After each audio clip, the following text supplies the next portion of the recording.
Magandang araw po sa ating lahat. Pagpalain tayo ng Diyos.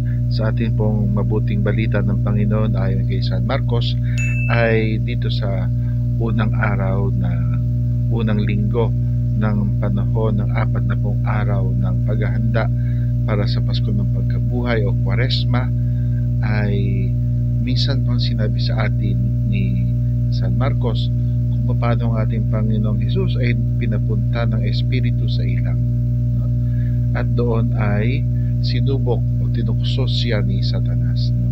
Alam natin na sa mabuting balita o sa Biblia, pag sinabing ilang, ito ay isang hindi lamang lugar na kung saan ay halos walang makikita, kundi halimbawa ay sa buhangin, kundi ito isang pook na talagang ang sarili ay nakikipagpuno sa sarili. Ang ibig sabihin, ito ay isang bagay na masasabi natin pagsubok sa paglago ng tao. At itong panahon ng Kwaresma ay sana hindi lamang natin nakikita doon sa nakikitang krus na mula sa abo na ipinahid sa atin noong Miyerkules ng Abo, kundi ito sana ay makita natin bilang pagsisikap na tingnan ang ating sarili. A hard look, yung masinsinan talaga. Yung hindi yung mababaw na, okay, I'm good.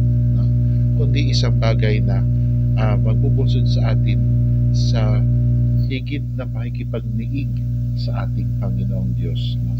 At alam natin na maraming mga maiilap na hayop, doon sa ilang, sabi sa atin sa mabuting balita, kumbaga marami din siguro mga pagsubok, mga distraction, mga bagay na siguro ay magpapalihis sa ating gunita, sa ating diwa, sa ating ulirat, sa ating kamalayan, upang huwag na lang nating usisain ang ating sarili, huwag na lang nating pakinggan ang ating sarili, huwag na rin lang nating pakinggan ang Diyos.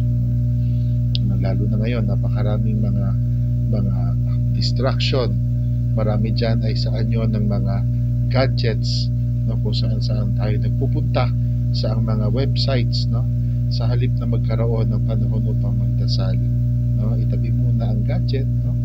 Malay ba siguro kung nagbabasa ng Biblia gamit ang gadget, pero ang ibig sabihin, kamusta na yung ating Kwaresma?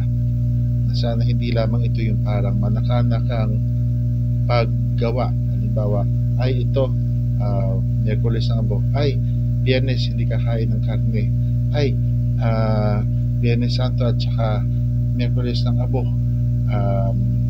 fasting. Hindi lang yon, kundi napakaraming pagkakataon na binibigay sa atin upang tayo ay mag-isa. Ngunit sa ating pag-isa, alam natin hindi tayo talaga nag-iisa. Naririyan ng Diyos at kalimitan tahimik hanggang sa tayo magkaroon ng panahon upang makinig sa Kanya.